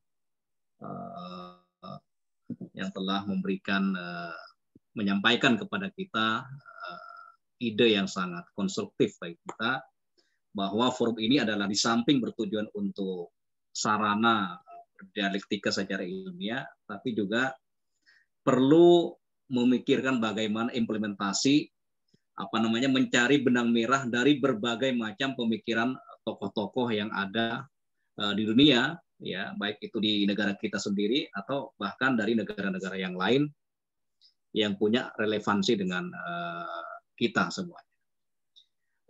Bapak dan Ibu sekalian, saya persilahkan satu lagi untuk berbicara sebelum saya berikan kepada Dr. Abdul Rahim untuk memberikan closing statement. Pak Jafar, mau bicara Pak Jafar? Afwan tadi belum dijawab saya Abdul Rahim itu berkaitan dengan fenomena Darwis tadi itu. Anda kan bertanyakan itu pada waktu itu kan gerakan-gerakan seperti Sanusiyah itu kan luar biasa mereka ya. Tetapi kenapa fenomena Darwis itu sangat dikritisi oleh beliau? Itu belum dijelaskan sama Syekh Abdul Rahim. Mungkin saya tanggapin, dokter. Itu bukan Darwis, Ustaz. Jadi yang dikritisi oleh Malik bin Para Nabi sahabat itu kan sufi semua. Para ulama itu sufi semua, Ustaz. Iya. Tapi bukan Darwis. Nah, ini definisi Darwis nanti yang perlu ke Mesir dulu ini. Ya. Suara.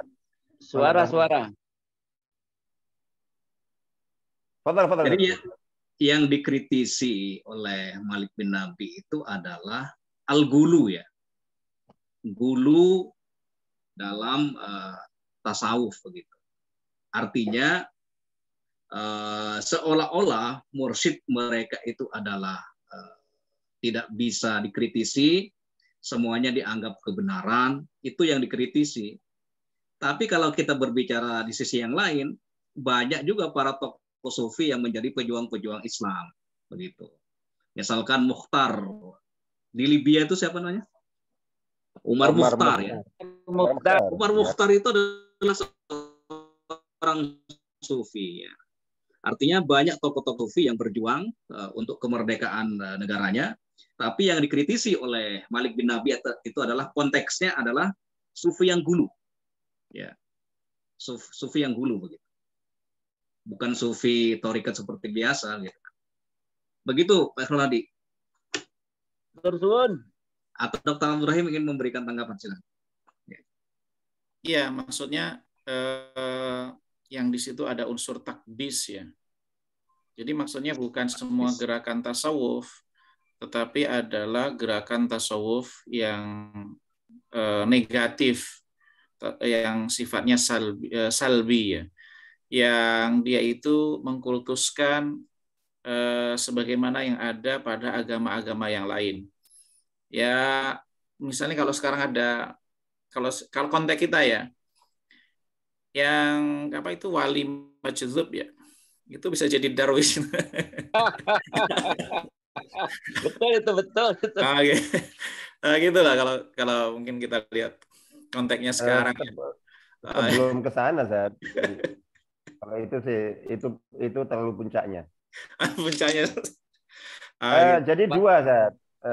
Artinya takdis itu sakralisasi, yang kedua itu adalah mojok. Jadi untuk menuju akhirat itu sudah, kalau saya mojok, nggak peduli dunia apa yang terjadi, itu loh. Intinya di situ zikir, wirid, sudah. Yang di pasar apa, yang di negara apa, yang itu nggak ini. Jadi itu yang terjadi. Dua hal itu. Ya. Betul. Sehingga membawa Islam seolah-olah Islam itu untuk mati, bukan untuk hidup. Iya. Ya, itu inti poinnya yang dikritisi. Karena memang kata Ustaz Muzaffar tadi kan semua kemuslimin itu bertasawuf. Oh iya. Harus bertasawuf. Kalau nggak bertasawuf kita nggak bisa. Kalau nggak tasawuf itu Wahabi. Oh, Wahabi juga tasawuf. Cuman nggak ngakui aja. Nah. Oke. Di dalam jadi kemana? Ada takdis juga ya. Ya, silahkan Dr. Abdul Rahim untuk memberikan tanggapan. Iya. Kalau terkait dengan misalnya antara Said Qutb dengan dengan Malik bin Nabi, Anda belum membaca mendalami masalah ini ya. Perbedaannya itu dari sisi apa dan seterusnya. Tapi dari dijelaskan oleh Ustaz Muzafar tadi, saya dulu sempat ngikuti di waktu di kampus yang ngisi Abdul Karim Bakar. Abdul Karim Bakar itu pernah cerita di Saudi itu ada yang mengingkari al-fikr. Orang ini namanya mufakir Islami. Nah, mufakir Islami itu yang seperti apa begitu. Nah, Islam itu nggak ada namanya fikir Islami, mungkin mirip-mirip juga saya sebutkan. Jadi Islam itu bukan pemikiran gitu. Nah, baru kemudian dijelaskan oleh Syekh Abdul Karim Bakar, pemikiran itu kan buah dari interaksi antara teks dan konteks yang kemudian memunculkan ide penjelasan. Jadi bukan sekedar teks saja, bukan sekedar konteks, tapi perpaduan dari ini semuanya yang itu dinamakan fikir. Maka orang yang melakukan itulah orang yang dinamakan dengan mufakir Islami, pemikir Muslim. Nah, saya juga sempat mendengarkan penjelasan kelebihan dari pergerakan di masa ini ya, di masa mungkin tahun kemerdekaan Indonesia lah, munculnya Muhammadiyah, munculnya Nahdlatul Ulama, munculnya IM di Mesir dan seterusnya, beberapa gerakan yang lain ini. Dr. Mukhtar Shinqiti itu memberikan, tentu menilai itu dengan objektif ya beliau, bahwa kelebihan dari tokoh-tokoh di masa itu, tokoh-tokoh di masa-masa ini kayak Hasan al-Banna, kemudian juga Muhammadiyah dan Nahdlatul Ulama, itu adalah menerjemahkan pemikiran dalam satu gerakan sosial. Ini harus kita akui bahwa ini adalah nilai plus yang dilakukan oleh para pemikir, para ulama di masa-masa itu. Nah, mungkin ini yang tidak kita temukan dalam diri Malik bin Nabi.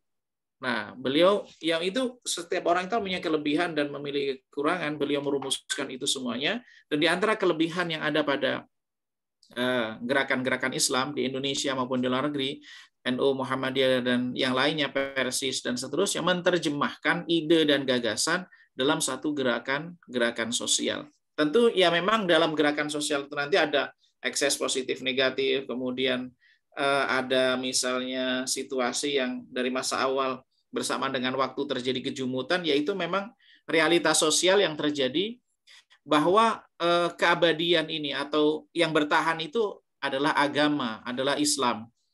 Tetapi menerjemahkan Islam dalam ruang realita, dalam bentuk pemikiran, dalam bentuk gagasan, dalam bentuk gerakan organisasi, ya dia ini seperti manusia, ada masa muda, masa kemudian masa dewasa, dan masa tua. Artinya satu gerakan itu, bahkan Syekh Dr. Yusuf Al-Qardawi itu pernah membahas bagaimana hukumnya taklid terhadap orang yang sudah meninggal dunia. Dan kalau kita lihat pada ayatnya kan fas'alu ala dzikri in kuntum la ta'lamun. Yang bisa ditanya itu tentu kan yang masih hidup, kalau yang mati kan nggak bisa ditanya. Nah gitu. Maka bagaimana hukum taklid terhadap orang yang sudah meninggal? Maka dalam konteks pembacaan kita terhadap karya-karya, terutama mereka yang sudah mendahului kita, yang sudah wafat, penting bagi kita untuk mengkorelasikan, menerjemahkan kembali dalam konteks kekinian, agar kita tidak membawa apa istilahnya, realita di masa lalu kita bawa ke dalam realita di saat ini yang tentu bisa jadi tidak connect. Tetapi ide, gagasan, yang itu bisa menjadi pemantik bagi kita untuk melahirkan ide-ide baru, gagasan-gagasan baru. Ibarat seperti induk yang akan melahirkan anak-anak yang akan bertelur dengan banyak yang telurnya. Begitu. Mungkin itu Ustadz Rahman. Oke. Bapak dan Ibu sekalian, ya, kita sekarang sudah berada pada penghujung acaranya. Ya. Sudah jam 7 pas. Ya. Saya anggap selesai nih ya. Ya, terlambat. Ada yang mau berbicara sebelum ditutup? Sarjono. Monggo. Silakan Pak Sarjono. Assalamualaikum Ya, silakan. warahmatullahi wabarakatuh. Ini Waalaikumsalam warahmatullahi wabarakatuh. baru pertama kali mengikuti acara ini dan kemudian juga Suaranya agak ya. Suaranya agak keras. Apakah masih terdengar? Terdengar. Nah, iya. Ya, terdengar. Silakan. Saya baru pertama kali mengikuti acara ini dan baru masuk grup Ibnu Khaldun. Ya. Saya latar belakangnya adalah pendidikan sekuler di UI, Fakultas Ekonomi. Islam juga. Ya, alhamdulillah Islam. Dengan Islami. Dengan latar belakang orang tua Islam lah gitu ya.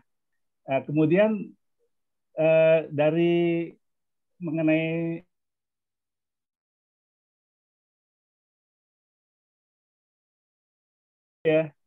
Nabi ini ya, Malik bin Nabi ini.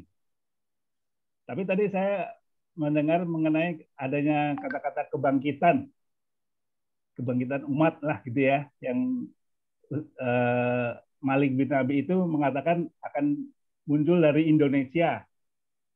Nah, dalam kuliah di UI, dosen agama saya itu adalah Profesor Osman Ralibi. Semoga Allah memberikan rahmat padanya. Amin. Bahwa dia ditanya oleh mahasiswa di Jerman, kebangkitan Islam itu dari mana? Nah, dia spontan saja bilang dari Indonesia. Yeah. Nah, jadi kira-kira mungkin Malik bin Nabi dengan Osman Ralibi itu mungkin satu nafas begitu ya. Kebangkitan Islam itu dari Indonesia. Nah, kemudian kepada saya sendiri, saya itu mempunyai tekad untuk bisa mengaktualisasikan ajaran Islam itu dikaitkan dengan disiplin saya sebagai akuntan ekonom yang dari sekuler itu, Pak. Nah, jadi saya dalam kuliah berusaha untuk menggabungkan antara Islam dengan akuntansi.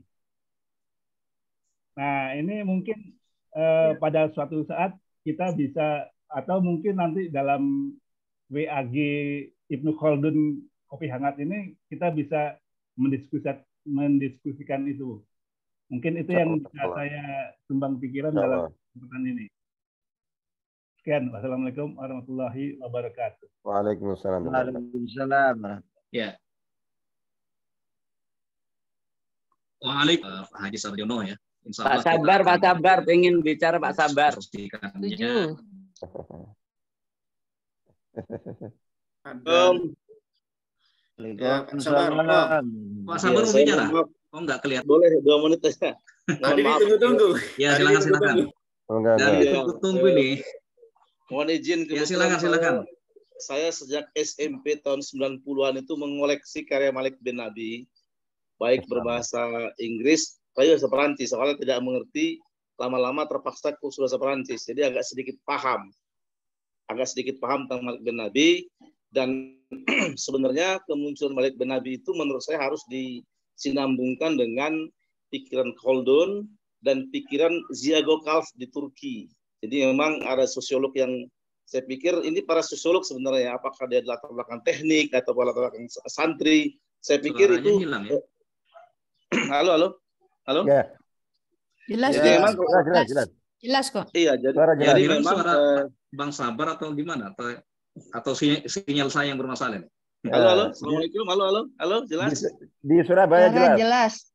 Iya, jadi kebetulan saya mengikuti yang dalam berbahasa Perancis dan saya pikir memang indah gitu ya, indah. Banyak term-term yang memang saya nggak paham dalam, saya kata bahasa saya agak kurang karena waktu ibtidaiyah saya banyak cabut waktu Lughatul Arabiyah.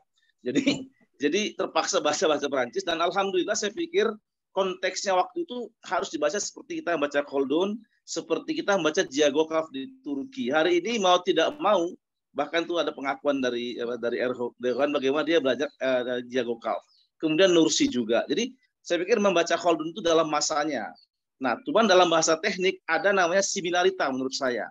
Seperti yang ditulis oleh misalnya itu dalam peradaban di tahun 80-an itu penulis Inggris yang Pakistan itu. Nah, jadi memang kita harus mengkompilasi itu menjadi satu kerangka menurut saya. Jadi kalau saya pikir memang ya begitulah yang ditulis ditangkap oleh Malik bin Nabi, tapi kekuatan untuk melakukan analisis dan interpretasi, apalagi saat ini misalnya, ketika interpretasi itu menjadi satu keharusan, saya pikir di situ kuncinya. Jadi tidak terjebak pada fenomenanya, tapi lebih pada nomenanya. Jadi disebutkan sebenarnya itu adalah nomena. Kita tidak main dalam fenomena, tapi dalam nomena. Nah, kan kalau kita yang bahasa Inggris, bahasa Arabnya lebih paham lebih enak, tapi nomena itu lebih ada di hati itu, dan itu bisa kita interpretasi. Saya kira di situ ketika saya membaca Malik bin Nabi, dan menurut saya nanti teman-teman yang tertarik nanti saya share aja seluruh buku yang saya punya dalam bentuk PDF tapi dalam bahasa Perancis Inggris rata-rata begitu. Saya kira itu Pak Kiai. Saya mohon maaf ini karena saya mungkin yang paling muda, cuman saya termasuk benabian. Jadi karena saya teknik juga. Kemudian ketika merancang peradaban mau tidak mau itu seperti itu. Terima kasih Pak Kiai. Assalamualaikum. Warahmatullahi wabarakatuh. Terima kasih Pak Sabar atas tanggapannya. Ada yang mau berbicara lagi tadi ya? Kalau di kopi hangat saya kasih kesempatan lah ya. Biar idenya itu tersampaikan begitu. Pak Muhammad mau bicara. Silakan Pak Muhammad, silakan. Pak Muhammad siapa ini? Ayo silakan. Sampaikan sama Ustaz kita lanjut. Seperti apa?